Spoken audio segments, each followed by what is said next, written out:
Lesson number 30 reinforces our concept of half steps and whole steps. Now we're putting those, naming the notes, but also drawing notes on the staff. So start off at the top of lesson number 30 by writing your name in. In these following measures, we're going to name the two notes and indicate if the distance between them is a half step or whole step.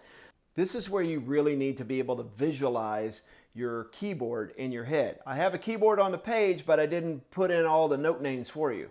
So just remember, as I'm going up the scale, C, D, E, F, G, A, B, that I have all of the accidentals in between. C, C sharp, D, D sharp, E, F, F sharp, G, G sharp, A sharp, B, C. So if you remember that, and then coming down using the flats, if you can have that in your head, it makes this so much easier. Okay, so D to D flat, think about where that is on a keyboard. D to D flat obviously is a half step. Okay, so that's all we're doing is saying half or whole between these two notes. Name them first. Here's an E to an F. Now on a keyboard, is that a whole step or just a half step? It's just a half step. All right, here's an A flat to a G flat. Whole step or half step? So think on your keyboard, A flat's an accidental, half step is G, half step is G flat, so that is a whole step. A sharp to B. Okay, that's pretty simple. That's a half step. B to C sharp. All right, now think of your keyboard. B to C is a half step. Up another half step is a whole step. And then counting up here, C, D, E, down to D is a whole step. Okay, so if you understand how that works, then the next step is using a key signature. I'm going to make this really difficult for you. I'm using a key signature. I'm naming the notes. Then I use the half and whole steps between the notes. So making it a little bit harder by using my key signature, B flat, E flat, and A flat. We certainly use three flats a lot.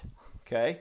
All right, so A flat up to B flat is a whole step. Now, we're doing exactly the same thing here as we did before. D to E, but using my key signature, E flat. On your keyboard in your head, D up to E flat is a half step. All right, low E flat up to F. So I have E flat, E, F. That's a whole step. D down to C is a whole step. G up to A. Oh, but wait, it's not an A because of my key signature, it's an A flat. So that would be a half step. E in the key signature is flat. D, E flat to D. Okay, kind of visualize that in your head as a half step. B, key signature is flat to C. Now think here, B flat, B and C. So that would be a whole step. And then G to F is a whole step. Now we're going to make it even harder. So we're thinking of both of these notes that are listed here, but I'm making them a half step apart by raising or lowering the second note. Okay, so now you have to think, what is that note? But then you have to think, what note do I want to have to make it a half step? And then you have to use a sharp or flat to make that happen.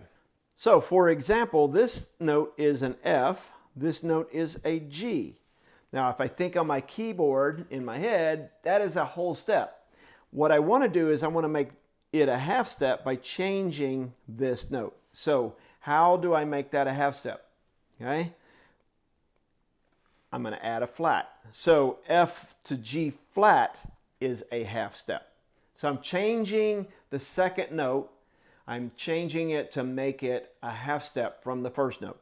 Don't change the first note, change the second note. So this is a D to C. So on my keyboard, I'm thinking of a D to C, but I want that half step. So that would be a C sharp. Okay? It's pretty tricky, but once you kind of wrap your head around, especially if you know the keyboard in your head, it's not as hard as you think. All right, here's a G to an F. G to F is a whole step, so I need to make that an F sharp to make it a half step. Here's a D to E. Okay, that's a whole step. I need to change the E to make it a half step, which means I would make that E flat. All right, keep going. B to A. All right, if I did B to A flat, that's not a half step. That's 1.5. So it has to be A sharp. Okay, you have to do something to the second note. All right, this is a C to D. All right, think of C to D. I have to make that a D flat.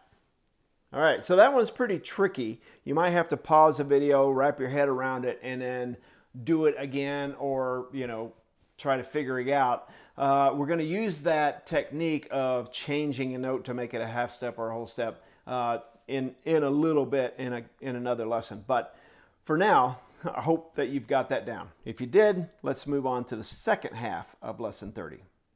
The second half of Lesson 30 is teaching you the chromatic scale. Now we learn the tetrachord, which is a whole step, half step, and we learn the major scale, which is whole, whole, half, whole, whole, whole, half, as far as the distance between the notes.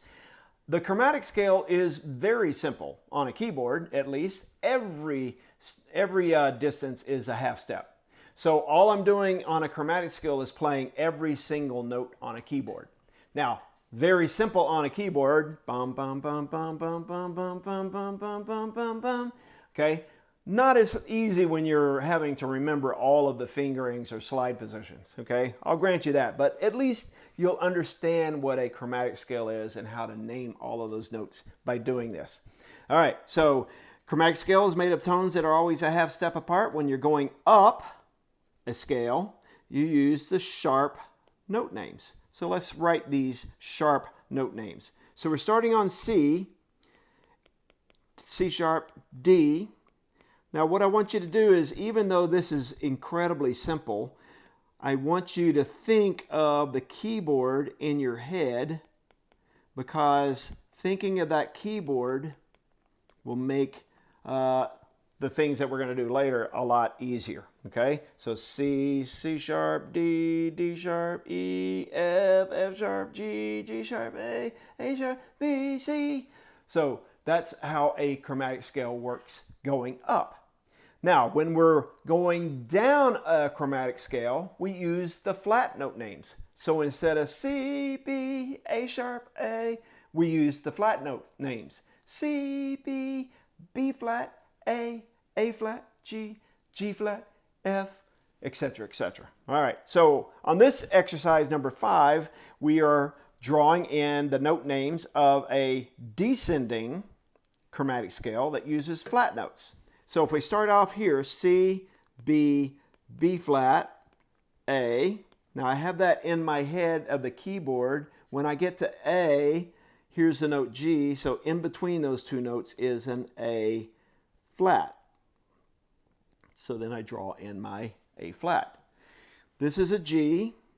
This note is an F. So in between those two is a G flat. Again, incredibly important that you have that keyboard in your head, visualize it in your head, okay? And then this will make it very simple. E, half step below E is E flat. Half step below E flat is D. Then I have a D flat, and then I have a C. All right, so sharps on the way up, flats on the way down. Now we're drawing in the missing notes and note names for the F chromatic scale. So I use sharps on the way up and flats on the way down. So I can spell them just to kind of help me out. F, F sharp, G, G sharp is what I'm missing here. So I need that G sharp, A sharp, and then after A sharp is B. Now this is a half step already, so it's not B sharp, it's C. And now I keep going. I need a C sharp. This is a D. I need a D sharp. D sharp to E. And then E sharp. Nope, I don't, because this is already a half step. On your keyboard, just remember between B and C, E and F, there is no accidental, so it is that very next note. Okay, now I'm coming back down. F, down a half step is E, E flat, D. Next note will be a D flat, C, C flat. I could say C flat, but really we're just going to say B. Okay, B flat, A flat,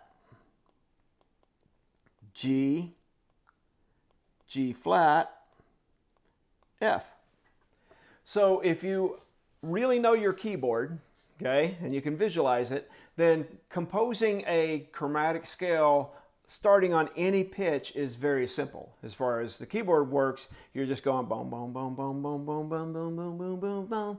Then you can figure out how to finger those notes just, by learning it. Okay, so if you have that, we have technically finished the book, but there's one last thing. We're going to do a final review in the next video.